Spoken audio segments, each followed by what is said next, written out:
তো আমরা এখানে পড়ছি গাউসের উপপাদ্য। ঠিক আছে, গাউসের উপপাদ্যে আমরা প্রথম গাউসের উপপাদ্য পড়ব কিসের ক্ষেত্রে? বদ্ধ তলে অভ্যন্তরীণ আধানের জন্য তড়িৎ ফ্লাক্স। কি পড়ব? বদ্ধ তলের অভ্যন্তরীণ আধানের জন্য তড়িৎ ফ্লাক্স। দেখো আমাদের এইখানে একটা প্লাস কিউ আধান রয়েছে।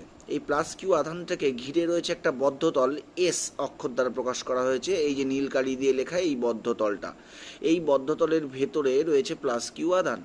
এখন তাহলে এই প্লাস কিউ আধান থেকে কি হবে? তড়িৎ ফ্লাক্স নির্গত হবে। তড়িৎ ফ্লাক্সগুলো কি হবে? এই বদ্ধতলকে ভেদ করে বাইরের দিকে বেরোতে থাকবে। তাহলে এই বদ্ধতলের মধ্য দিয়ে মোট অতিক্রান্ত তড়িৎ ফ্লাক্স কত হবে?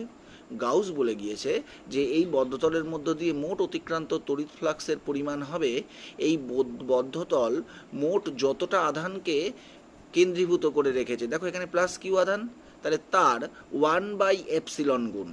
এপসিলন হচ্ছে মাধ্যমের তড়িৎভেদ্যতা, 1/এপসিলন গুণ। তার মানে আমরা এই ক্ষেত্রে এটা পড়তে পারি যে কি, দেখো যে বিবৃতিতে পড়ছি কোনো বদ্ধতলের মধ্য দিয়ে অতিক্রান্ত মোট তড়িৎ ফ্লাক্স, কোনো বদ্ধতলের মধ্য দিয়ে অতিক্রান্ত মোট তড়িৎ ফ্লাক্স ওই তলের অভ্যন্তরে অবস্থিত মোট তড়িৎ আধানের 1/এপসিলন গুণ। তাহলে আমরা দেখছি যে এই বদ্ধতলের মধ্যে, এস বদ্ধতলের মধ্যে প্লাস কিউ আধান মোট যে পরিমাণ তড়িৎ ফ্লাক্স নির্গত করবে তার পরিমাণ কত? তার পরিমাণ হচ্ছে surface integral of E dot DS. দেখো আমরা একটা সম্পর্ক পড়েছি যে, ভালো করে দেখো, আমরা একটা সম্পর্ক পড়েছি E is equal to D phi DS. তাহলে এখান থেকে D phi is equal to কত হবে? ই ডট ডিএস, মানে মোট অতিক্রান্ত তড়িৎ ফ্লাক্স সমান সমান তড়িৎ ক্ষেত্র এবং ডিএস ভেক্টর।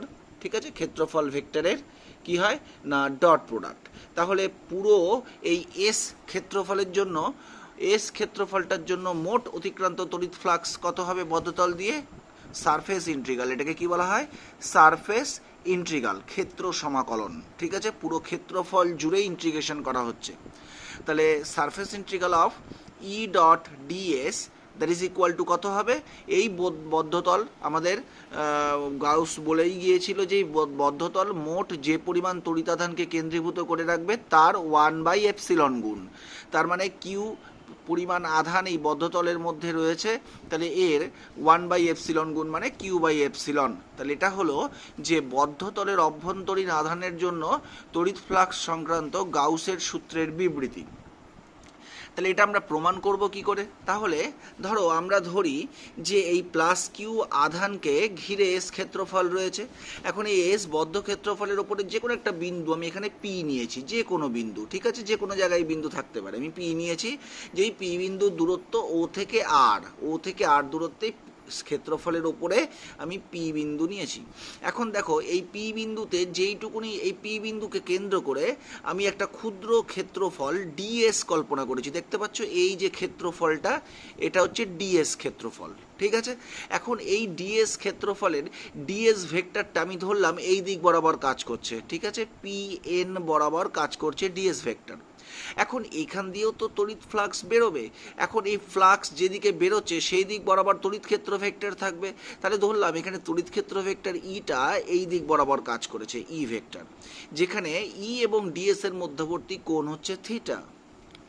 তাহলে প্লাস কিউ আধানের জন্য আমরা কি করছি না পি বিন্দুতে তড়িৎ প্রাবল্য কত বার করছি।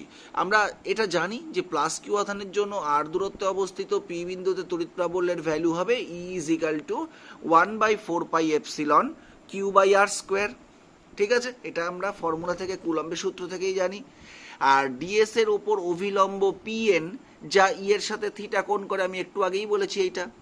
এখন ডিএস ক্ষেত্রের মধ্য দিয়ে তড়িৎ ফ্লাক্স কত হবে? এইটুকু যে ক্ষেত্রফল আমি কল্পনা করলাম ডিএস, তার ভেতর দিয়ে অতিক্রান্ত তড়িৎ ফ্লাক্স হবে ই ডট ডিএস। তাহলে E dot DS that is equal to E DS cos theta, that is equal to এর ভ্যালুটা বসাচ্ছি 1/4πε q/r² ds cos থিটা। তার মানে এটাকে সাজিয়ে এভাবে লিখছি q/4πε into ds cos theta by r²। তাহলে আমরা এখান থেকে পাচ্ছি q/4πε, এই যে ds cos theta by r² যেটা আমরা পেয়েছিলাম, এটাকে কি বলা হয়? এটা হচ্ছে ঘনকোণ। ds ক্ষেত্র দ্বারা এই যে ds ক্ষেত্রটা ও বিন্দুতে, আর দূরত্বে অবস্থিত ও বিন্দুতে মোট যে ঘনকোণ তৈরি করছে, সেই ঘনকোণের ভ্যালুর হচ্ছে ডি ওমেগা, এবং যেটার মান আমরা বলছি ds cos theta by r²। ঘনকোণ থেকে আমরা এটা জানি, তাহলে এই জায়গায় আমরা ডি ওমেগা বসাচ্ছি। সুতরাং এটা তো শুধু ds ক্ষেত্রফলের জন্য, তাহলে সমগ্র ক্ষেত্রফলের জন্য কত হবে? তাহলে এটাকে আমরা ইন্টিগ্রেট করে দিই। তাহলে সমগ্র বদ্ধতলের মধ্য দিয়ে মোট অতিক্রান্ত তড়িৎ ফ্লাক্স সমান সমান আমরা কি করছি? Close integral of q/4πε0 D omega, এটাকে আমরা কি করছি? বদ্ধ সমাকলন করে দিচ্ছি। তাহলে এটার পরে কি হবে? q/4πε ধ্রুবক রাশি বাইরে চলে আসবে, আর এস বদ্ধ ক্ষেত্রফল দিয়ে মোট ডি ওমেগা রাশিটাকে কি করছি? এই ঘনকোণটাকে আমরা কি করছি না এর বদ্ধ সমাকলন নিচ্ছি। তাহলে আমরা কোনো ঘনকোণের সমগ্র বদ্ধ ক্ষেত্রফলের মধ্যে সমাকলন করলে আমরা জানি কোনো বদ্ধ ক্ষেত্রফল তার ভেতরে কোনো বিন্দুতে মোট 4π রেডিয়ান ঘনকোণ তৈরি করে। তাহলে ডি ওমেগাকে যদি আমরা ইন্টিগ্রেট করি এস বদ্ধ ক্ষেত্রফল দিয়ে, তাহলে এর ভ্যালু আমাদের এখানে হবে কত? 4π। তাহলে দেখো এই 4π আর এর 4π কেটে গিয়ে q/ε পড়ে রইল। তাহলে আমরা দেখো এখানেই পেয়ে গেলাম সমগ্র বদ্ধতলের মধ্য দিয়ে মোট তড়িৎ ফ্লাক্স, অতিক্রান্ত তড়িৎ ফ্লাক্স ইজ ইকাল টু কত পাচ্ছি? q/ε, মানে মোট তড়িতাধান ওই বদ্ধতল যে পরিমাণ তড়িতাধান কেন্দ্রীভূত করে রেখেছে তার 1/ε গুণ। তাহলে বদ্ধতলের ভিতরে q1 q2 ... qn ইত্যাদি যদি অনেকগুলো আধান থাকে, তাহলে মোট তড়িৎ ফ্লাক্স, অতিক্রান্ত তড়িৎ ফ্লাক্স E.ds কত হবে আমাদের এখানে? দেখো এই যে 1/ε, আর মোট যত বদ্ধতলের মধ্যে আধান থাকবে, মানে যদি q এর জায়গায় q1 q2 q3 ... qn পরিমাণ আধান থাকে, তাহলে তাদের সমস্ত আধানের যোগফল হবে মোট আধান q1 plus q2 plus q3 plus ... qn 1/ε করে দিলে এই সমগ্র আধান মিলে যদি মোট বদ্ধতলের মধ্যে টোটাল আধান ক্যাপিটাল Q হয়, বদ্ধতলের মোট আধান, তাহলে q/ε।